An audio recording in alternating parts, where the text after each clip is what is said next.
얼마 전에 무슨 글을 읽다가 사람들이 제일 많이 상처를 받는 때가 언제인가 뭐 이런 주제를 가지고 여러 종류의 사람들이 각자 자기의 경험을 이야기했던 글을 읽은 적이 있습니다. 뭐 일반적인 다 이야기인데요. 제가 그 글 가운데 어느 한 사람의 이야기를 듣고 그 글을 읽고 많이 공감을 했습니다. 그는 5살과 7살 된 남매를 엄마 아버지가 고원에다가 갖다 버리다시피 하고, 그래서 영문도 모른 채 이 아이들이 그곳에서 이름이 바뀌고 생년월일이 바뀌고 해서 외국으로 입양을 간 그런 사람들의 이야기였습니다. 5살과 7살이면 웬만큼 다 알잖아요. 그런데 이 아이들이 자기의 이름을 알고 있었는데도 불구하고 어떤 연유로 인해서인지 그 외국에 입양을 보내는 곳에서 이름도 바꾸고 생년월일도 바꾸고 이렇게 해서 외국으로 입양을 갔는데, 이 아이가 한 집에 입양을 간 게 아니라 다 따로따로 서로 다른 나라로 입양을 보냈어. 이 아이들이 어려서 간 게 아니기 때문에 그곳에 가서 자라면서 많은 그 갈등과 번민과 고통 가운데 있었다고 해요. 학교에 가면은 다른 반 아이들이 왜 내 얼굴은 노라냐, 백인 사회에 학교에 다닐 때 아이들이 그런 놀림을 당하고, 그래서 아이들이 청소년기 때 정체성의 방황을 끝없이 했다고 합니다. 어려서는 잘 몰랐는데 점점 커지면서 마음에 원한과 분노를 갖게 되는데, 그 원한과 분노는 딱 한 가지였습니다. 왜 나는 버림을 받았는가? 왜 우리 부모는 나를 버렸는가? 그러니까는 그 두 남매가 나중에 이제 그 각자의 이 유전자를 등록을 하고, 그래서 어떤 우연한 기회에 어느 한 사람이 네가 그걸 등록하면 또 너의 또 다른 그 누군가가 올릴 수 있으니까 한번 매치를 한번 해보면 찾을 수 있겠느냐 해서 이렇게 해서 알게 돼서 나중에 두 사람이 만났는데요. 외국에서 만났죠. 이 두 사람이 공통적으로 갖게 된 마음은 왜 우리 부모는 우리를 버렸는가. 그것 때문에 이 어린 청소년기와 대학생활 하는 동안에 너무너무 방황을 많이 했고 지금도 그게 이해가 되지 않는다. 그런데 이제 자라서 결혼을 해서 아이를 낳고 살면서 친엄마를, 친부모를 만나보고 싶은 생각이 있어서 한국을 여러 차례 방문을 했는데 결국은 아직도 만나지 못했다고 합니다. 그 두 사람이 쓴 글, 내가 가장 살면서 상처받았던 건 내가 버림받았던 이유, 그걸 아직 몰랐고, 나는 누군가에게 소중한 사람이 아니었고, 그래서 내가 버림받았다고 하는 것이 그들의 평생의 한과 분노를 갖게 만들었었다, 이런 얘기였습니다. 여러분 사시면서 누군가로부터 버림을 받아보신 적 있나요? 여러분의 친구가, 여러분의 사업 동료가, 심지어는 뭐 부모가 자식을 버릴 수도 있고 또 자식이 부모를 버릴 수도 있고, 우리는 늘 살면서 이런 버림을 당하고 또 버리는 일들을 경험하게 됩니다. 그것이 인간에게 가져다 주는 마음의 상처가 얼마나 클까요? 그건 경험해 보지 않은 사람은 잘 모릅니다. 목사도 목회를 하다 보면은 때로 교인들로부터 배척을 당하고 버림을 당하기도 하고, 또 어떤 경우는 교인이 교회로부터 그런 버림을 당하기도 합니다. 우리는 잘 모르는 일이기 때문에 판단을 내리기 어렵지만 그때의 당사자들은 얼마나 커다란 상처가 있을까요?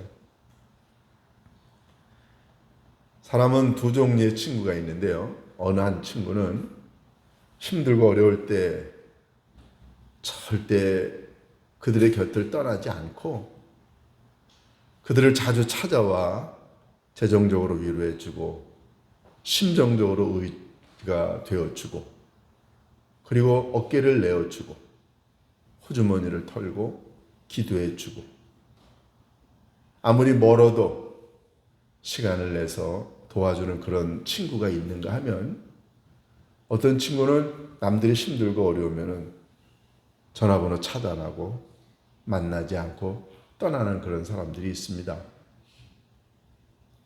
우리 살면서 이런 것들을 한두 번씩은 경험하죠. 그럴 때마다 얼마나 상처가 컸을까요? 사도 바울은 어땠을까요? 오늘 우리가 읽은 이 본문에 사도 바울의 세 명의 이름을 거명합니다. 성경 15절에 보면 부겔로와 허모게라고 하는 이 두 사람과 오네시보로라고 하는 또 다른 한 사람을 거명을 합니다. 이름을 다 거명을 합니다. 근데 이 세 사람 중에 두 사람, 부겔로와 허모게네는 사도 바울을 버린 사람이라고 했고요. 오네시보로는 그와는 정반대로 자기에게 용기와 희망과 격려를 주었고 자기를 부끄러워하지 않았고 자기가 감옥에 있을 때 자기를 일부러 찾아서 부지런히 찾아서 자기를 만나 주었고 다른 본문에 보면은 이 오네시보로는 사도 바울이 감옥에 있는 동안에 같이 와서 숙식을 하면서 사도 바울을 도와주다가 병이 들기도 했었던 정도로 그런 사람이었습니다. 사도 바울은 오늘 이 본문에서 이 두 종류의 사람을 대조를 시킵니다. 배경은 이렇습니다. 지금의 터키 지역을 이 사도 바울 당시에는 소아시아라고 불렀어요. 지금의 이스라엘로부터 북쪽으로 올라가면 레바논, 시리아, 거기 이제 국경을 넘으면 바로 투르키의 남부입니다. 투르키의 남부에서 서남부에서 동남부인데 동쪽에서 서쪽으로 이동하면서 투르키의 중앙에서 조금만 밑으로 내려오면 있는 지역 더베, 루스트라, 이고니오 이쪽이 다 사도 바울이 1차 전도 여행을 했던 투르키의 남부 지방 이 지역을 그때 당시에 소아시아라고 불렀고요. 요한계시록에 나오는 7교회가 다 이곳에 있습니다. 사도 바울이 1차 전도 여행 때 루스드라라고 하는 지역을 방문했는데요. 그때는 좀 아마 사람들이 많이 살았던 도시인데 지금은 뭐 이 도시 자체의 이름도 바뀌었을 뿐만 아니라 인구가 몇십 명밖에 살지 않는 도시고 옛날 고대 도시가 땅속에 가려져 있기 때문에 지금은 전혀 유적을 찾을 수가 없는 곳이 되었다고 합니다. 어쨌든 사도 바울이 루스드라 지역 이 소아시아 지역의 큰 도시였던 루스드라 지역에서 복음을 전했을 때 거기는 예수 믿는 사람이 없었습니다. 유대인도 없었어요. 길거리에서 복음을 전하는데 태어나면서부터 걸어보지 못했던 사람이 있었죠. 그 사람이 열심히 사도 바울과 바나바의 얘기를 듣자 사도 바울이 그가 갖고 있는 믿음을 보시고 일어나 걸으라. 사도행전 14장에 보면은 루스드라에서 사도 바울이 이 태어나면서부터 장애했던 사람을 고쳐줍니다. 그랬더니 그 동네에 있는 많은 사람들이 사도 바울과 바나바를 제우스와 그 신으로 여긴다고 했죠. 우리는 신이 아닙니다. 그래가지고 빠져나왔죠. 그랬는데 그 인근 지역에 있는 이고니온이나 더베에 있는 인근 지역에 있는 유대인이었던 사람들이 이곳에 와가지고서는 그 루스드라 사람들을 꼬드겨가지고 저자들은 당신들이 받아들일 수 없는 이상한 걸 전한다. 왜냐하면 유대인은 기독교인을 싫어했기 때문에. 그래서 많은 루스드라에 있는 사람들이 이 바울과 바나바를 신으로 섬기려고 했었다가도 돌변해가지고 사도 바울, 바나바를 성 밖으로 내쫓고 돌을 던집니다. 사도 바울이 돌 맞고 상처를 당했음에도 불구하고 돌아가지 않고 다시 루스드라에 들어가서 복음을 증언했죠. 그러고 난 다음에 이제 사도 바울이 다른 지역으로 이동을 합니다. 그런데 2차 전도 여행 때 다시 루스드라를 방문하게 됐는데 그때는 이미 1차 전도 여행과 몇 년의 시간도 흐름이 지나고 난 다음에 하는데요. 사도 바울이 2차 루스드라에 도착했을 때 거기에 유대인들이 있었어요. 유대인들 중에서 기독교인도 몇 명 있었고요. 그때 사도 바울이 그곳에서 어느 한 젊은이를 만납니다. 할머니 유대인, 어머니 유대인. 근데 아버지는 헬라 사람인 이 가문의 젊은 청년을 만나서 그에게 복음을 증언하는데 그 사람이 디모데입니다. 그 자리에서 사도 바울이 디모데에 할례를 주고 본래 사도 바울은 할례를 강조하지 않았는데 하도 유대인들이 사도 바울의 그런 것들을 걸고 넘어지니까 또 이 디모데의 아버지가 헬라 사람이니까 안 되겠다 싶어서 할례를 주죠. 결국 할례를 받고 디모데가 그곳에서 사도 바울과 함께 믿음 생활을 좀 하다가 이제 사도 바울이 디모데를 자기의 제자로 삼고 나머지 전도 여행을 동반하게 됩니다. 이렇게 사도 바울의 전도 여행을 따라다니다가 나중에 사도 바울이 에베소에서 복음을 증언하고 전도 활동을 하고 목회를 하던 중에 그곳을 떠나 예루살렘으로 가게 되었을 때 자기 후임으로 세워서 디모데가 그곳에서 목회를 하게 됩니다. 그런데 오늘의 본문은 사도 바울이 이렇게 루스드라 지역에서 복음을 증언했을 때 이 부겔로와 허모게네라고 하는 사람이 사도 바울을 버렸어요. 믿음의 지도자 아닙니까? 그러면 왜 이때 당시에 이 두 사람이 나서서 사도 바울을 버렸을까요? 우리는 이제 미루어서 짐작을 하게 됩니다. 여러분, 만약에 여러분들이 사시다가 여러분들이 누군가로부터 버림을 받을 때 그 사람들이 여러분을 왜 버렸을까요? 그건 그들이 여러분과 함께 있게 되면은 자기네들의 명예에 손상이 간다고 생각하는 거예요. 그 사람하고 엮이면, 즉 여러분하고 엮이면 자기네들이 손해가 된다고 생각을 하는 거예요. 여러분들과 엮이게 되면은 그러면 언젠가 여러분들을 끝까지 도와줘야 된다고 생각을 하거나 아니면 여러분들의 그런 인격이나 이런 것들 때문에 자기 자신의 위상이 깎이기도 하지만 자기가 그런 도울 여력이 없는데 계속해서 도와달라고 하면 불편해지니까 여러 가지 이유에 인해서 사람들이 사람을 버립니다.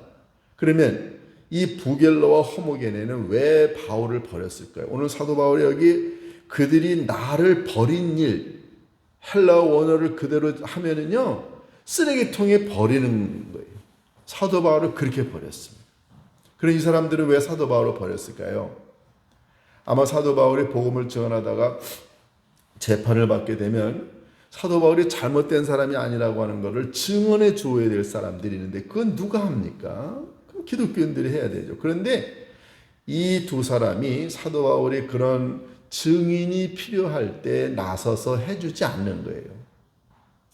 사도 바울로서는 재판을 받을 때 얼마나 불리합니까? 그런 일로 버릴 수도 있고요. 또는 사도 바울의 신학에 대한 비판 때문에 사도 바울을 버릴 수 있습니다. 유대인들은 있고 기독교는 없으니까 그러니까 유대인들의 말을 듣고 사도 바울에게 불리한 증언을 하거나 아니면 아예 사도 바울을 싫어했기 때문에 그럴 수도 있고요. 또는 대부분의 학자들은 세 번째 안을 지지를 합니다. 그것은 아마도 사도 바울이 복음을 증언하다 감옥에 갇혔을 때 이 허모네게와 이 부겔로가 전혀 돌보지 않았다는 거죠. 자기의 믿음의 지도자가 복음을 증언하다가 순수하게 복음 전파 때문에 감옥에 갇혀 있는데 만약에 교우들이 아무도 돌보지 않는다고 한다면 그 목회자는 감옥에 있을 때 얼마나 커다란 상실감을 가질까요? 이들은 사도 바울을 위해서 아무것도 하지 않았습니다. 사도 바울은 그걸 가리켜 그들이 나를 버렸다라고 한 거예요. 사도 바울은 믿음의 아들 디모데에게 편지를 보내면서 이 두 사람 이름을 거명합니다. 왜냐하면 그들의 행위가 사도 바울에게는 너무너무 커다란 상처가 된 거예요. 이 두 사람으로부터 버림받은 사도 바울, 마음이 너무너무 아팠습니다. 여러분이 살다가 이렇게 누군가로부터 여러분들이 버림을 당할 수 있죠. 뭐 정치하다가 보면은 말이에요. 필요할 때는 간이라도 빼줄 것 같다 하다가 자기가 정권을 잡거나 권력을 갖게 되면은 사람들 버리는 경우가 한둘인가요? 팽당한다는 말이 그 말 아닌가요? 그때 그가 당할 마음의 상처는 이건 이루 말로 할 수 없습니다. 사도 바울도 인간인지라 너무너무 그게 가슴이 아픈 거예요. 여러분 만약에 사시다가 교우들 가운데 재정적으로 힘들고 가정에 어려움이 오고 자녀에게 어려움이 오고 사업에 여러 가지 어려움이 왔을 때 여러분은 주로 어떻게 합니까? 내가 그 집사님 도우면은 그 집사님이 고마워하겠는데 2번, 3번, 4번 계속해서 나한테 도와달라고 그럴 거야? 안 돼. 그래 처음부터 도와주지 마. 나 이제 모른 척 할 거야. 여러분 그렇게 지냅니까? 대부분의 사람들이 그렇게 합니다. 여러분의 친구가 힘들고 어려울 때 도와달라고 했는데 못 본 척하거나 그걸 거절한다면 얼마나 힘든가요? 저희 두 내외도 젊은 시절에 그런 걸 경험을 했습니다. 지금도 만나는데요. 껄끄러워요. 내가 그렇게 힘들고 어려울 때 그가 외면하는 것에 대해서 우리보다 훨씬 더 나은 형편이었는데 그걸 외면한 것 때문에 지금까지도 몇십 년이 지났는데도 마음의 상처가 되는 거 있습니다. 사도 바울은 목회하다가 감옥에 갇히고 힘들고 어려울 때 이렇게 이런 사람들로부터 버림을 받았을 때 그가 가졌던 상처가 얼마나 컸을까요? 그런데 사도 바울에게는 그런 사람만 있었던 건 아닙니다. 오늘 본문에 보면은 오네시모로라고 하는 사람을 언급합니다. 사도 바울이 이 편지를 보내면서 뭐라고 언급하냐면 원하건대 주님께서 오네시모로의 집에 긍휼을 베푸시옵소서. 하나님께 그를 위한 축복 기도를 해줍니다. 이유가 뭔가요? 그것은 그가 나를 자주 격려해 주고 내가 사슬에 매인 것, 감옥에 갇힌 것을 부끄러워하지 아니하고 내가 로마에 있을 때에 나를 부지런히 찾아와 나를 만나 주었고 그가 에베소의 교회에서 많이 봉사한 것을 기억해 달라고 합니다. 여러분 교회 안에 그렇고요. 또 많은 사람들이 있는데 여러분들이 살면서 주변의 친구들이나 교회 성도들 가운데 여러분은 어떤 사람으로 그들의 친구가 됩니까?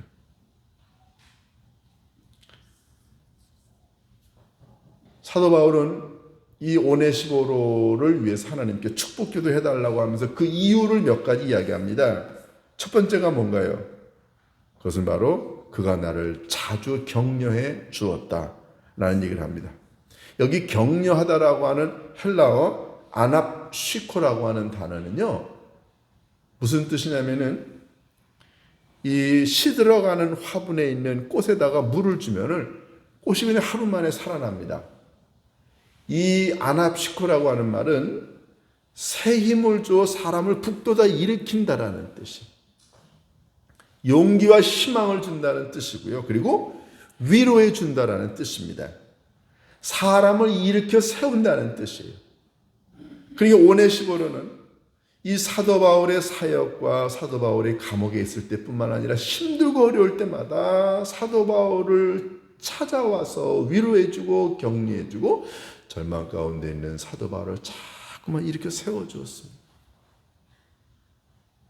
여러분이 사시면서 여러분들 주변에 있는 사람들 중에 절망하고 좌절해 있는 사람을 찾아가서 차 한잔 대접하고 음식 같이 먹고 기도해주고 용기를 주고 할 수만 있으면 물질적으로도 만약에 도움을 줘 누군가를 여러분들이 일으켜 세워줄 수 있는 사람이라고 한다면 그 사람은 여러분을 위해 기도할 때 제1순위에 올려놓고 기도하지 않을까요?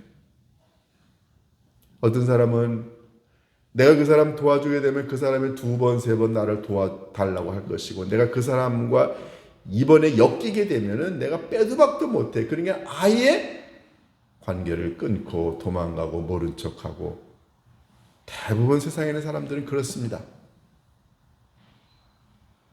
여러분은 어떤가요? 여기 보면은 내가 사슬에 맨 것을 부끄러워하지 않았다라고 하는 이 말은 또 뭔가요? 사도 바울이 복음을 증언하다가 감옥에 갇힌 게 잘못된 이유가 아니고 오로지 복음 전파에 대한 열정 때문에 그랬는데 어쨌든 감옥에 갇힌 것 때문에 사람들로부터 구설수에 오를 수 있었지만 오네시모로는 개의치 않았습니다. 그가 하나님의 일을 위해 감옥에 갇힌 것 이게 자랑스러운 거죠. 그리고 자기가 로마에 있을 때 이 에베소에 살고 있는 오네시모로가 그 먼 길을 찾아와 자기를 부지런히 찾아서 그래서 자기를 만나 주었다. 그것도 모자라 오네시모로는 사도 바울 곁에 와서 감옥에 있는 사도 바울을 도왔습니다. 그때는 가택연금 상태에서 도울 수 있었어요. 그렇게 사도 바울을 위해 돕다가 그가 병이 나서 죽게 되기까지 했다고 성경에 나옵니다. 여러분, 우리가 살면서 남을 돕는다는 게 남이 절망과 좌절의 상태에 있을 때 그들을 위해서 기도하고 어깨가 되어지고 그늘이 되어지는 거 쉽지 않습니다. 그런데 사도 바울은 이런 오네시모로의 아름다운 마음을 놓고 하나님께 뭐라고 기도합니까? 16절 하나님 원하건대 주께서 오네시모로의 집에 긍휼을 베풀어 주옵소서. 여기 오네시모로 개인이라는 얘기를 하지 않고요. 오네시모로의 집안이라는 뜻입니다. 그러면 그걸 뭐 의미하나요?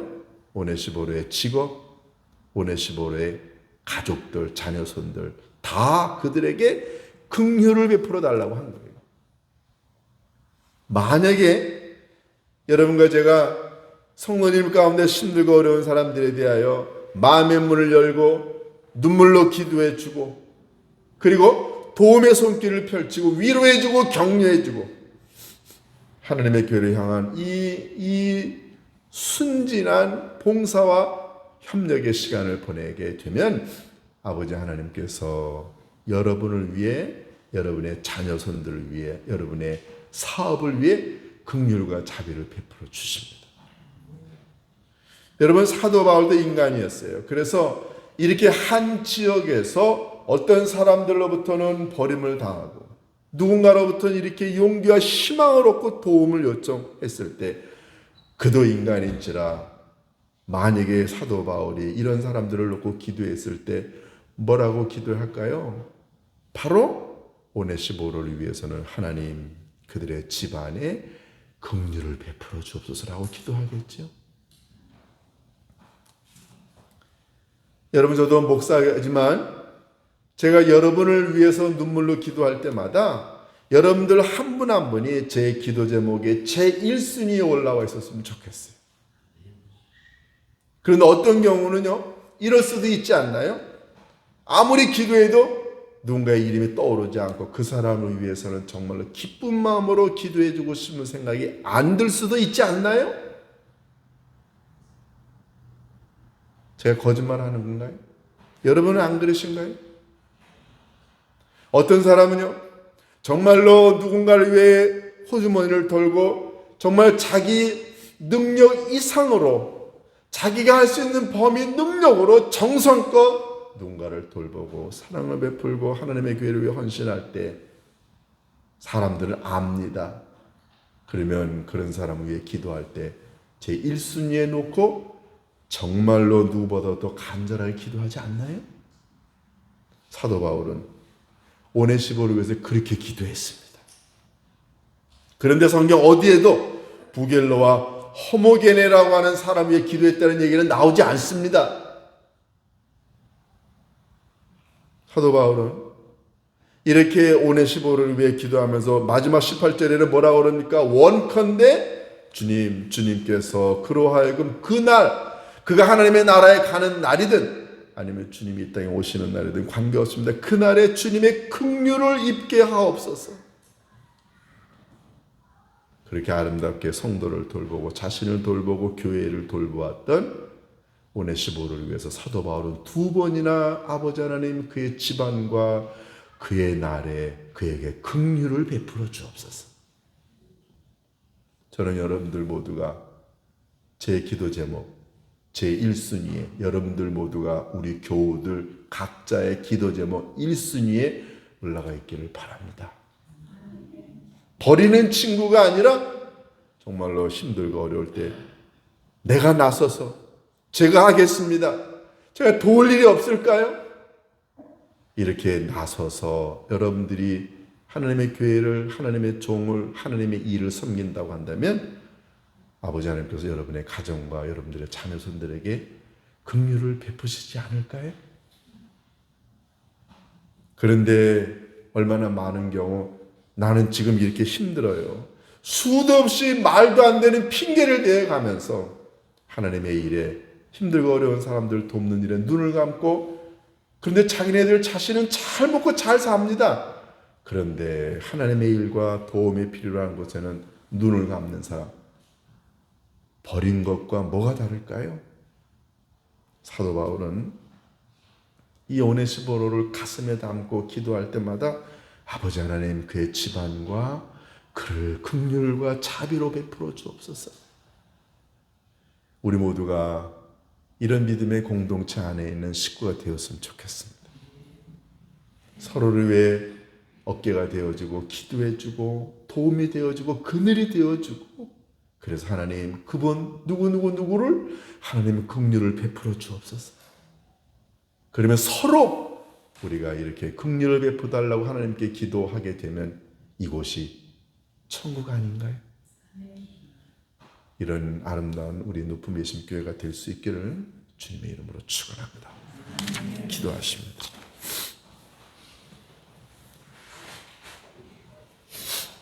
고마우신 아버지 하나님, 저희들 이 시간에 주님께 간곡히 기도합니다. 우리 높은 예심교회 성도님들 모두가 서로를 위해 눈물로 기도하고 호주머니를 털고 어깨가 되어주고 그늘이 되어주고 위로해주고 용기와 희망을 전달해 주는 사람이 되어 서로를 위해 눈물로 기도할 때마다 하나님 그들과 그들의 자녀손들에게 긍휼과 자비를 베풀어 주옵소서라고 기도해 줄 수 있는 성도들이 되게 축복하여 주옵소서. 그렇게 서로를 위해 아버지 하나님께 긍휼과 자비를 베풀어 달라고 기도하게 되면 우리 공동체가 천국이 될 줄로 믿습니다. 아름다운 공동체 만들어가는 우리 모두가 되게 인도하여 주옵소서. 우리 주 예수 그리스도의 이름으로 기도하옵나이다. 아멘.